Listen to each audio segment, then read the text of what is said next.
Serial Ganga माई की बेटियों में आ गया है बहुत ही धमाकेदार ट्विस्ट। जी हाँ, आप आने वाले ट्विस्ट में देखने वाले हैं कि असल में होता कुछ ऐसा है कि यहाँ पर अब 10 लाख रुपए बिना लिए ही गंगा माई जब वापस आ जाती हैं तो इसके बाद अब जो दुर्गावती का मुंशी होता है वो पहुंच जाता है अब गंगा माई की दुकान पर ही और कहता है कि आप बिना पैसे लिए आ गई थी ना, तो दुर्गावती जी ने मुझे आपकी दुकान पर पैसे देने के लिए बोला। जिसके बाद वो पैसे दे ही रहा होता है कि सामने से स्नेहा आ जाती है और स्नेहा को देखकर गंगा माई बहुत ही ज्यादा डर जाती है और स्नेहा वो सामने देख लेती है कि यहाँ कोई तो आया है जो माँ से बात कर रहा है, कौन है ये। जिसके बाद वो जल्दी से जाकर पूछने वाली है। तो वहीं दूसरी तरफ आज एपिसोड काफी धमाकेदार रहा, जहां आपने देखा कि एक तरफ जहां सिद्धू जब पहुंचा होता है अपने लोगों के साथ किसी से वसूली करने के लिए, तो वहां पर अब स्नेहा भी आ जाती है। तो उसे देखकर यहाँ सिद्धू तो छुप जाता है, लेकिन वहां वो एक आदमी फंस जाता है।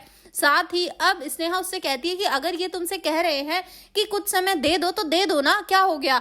जिसके बाद वो कहता है कि 2 महीने से इसने दुकान खोल रखी है लेकिन अभी तक पैसा नहीं दिया।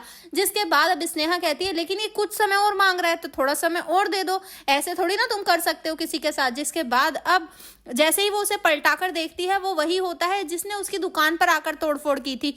जिसके बाद स्नेहा उसे डराती है और कहती है कि तुम वही हो ना जो मेरे यहाँ पर आए थे, उस दिन की चीजें भूल गए क्या जो उस दिन मार पड़ी थी।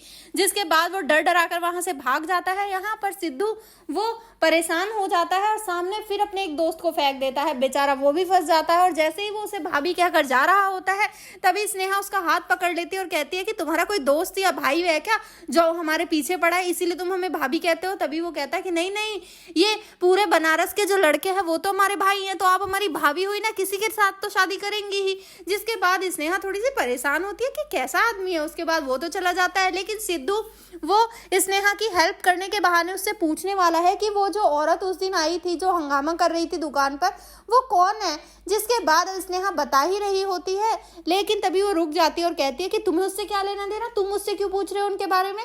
तभी यहाँ वो बात को घुमा देगा, लेकिन जब वो जाकर देखेगी तो उसकी अम्माई किसी ने से पैसे ले रही होगी और ये देखकर उसके होश उड़ जाएंगे। जी हाँ, गंगा माई पहले ही कह रही थी यहाँ आहाना से कि स्नेहा को नहीं पता चलना चाहिए इन 10 लाख रुपयों के बारे में किसी भी तरह, वरना अगर उसे पता चला ना तो बहुत ही बड़ी गड़बड़ हो जाएगी। तो अब देखना काफी धमाकेदार होने वाला है कि आखिर क्या स्नेहा को सच में उन 10 लाख रुपयों के बारे में पता चल जाएगा और उसके बाद वो मनोहर की जाके खाट खड़ी कर देगी और उस इंदुवती की भी। आपको क्या लगता है, हमें कमेंट करके जरूर बताएं। ऐसी खबरों से जुड़े रहने के लिए आप हमारे चैनल को जरूर सब्सक्राइब कर लें।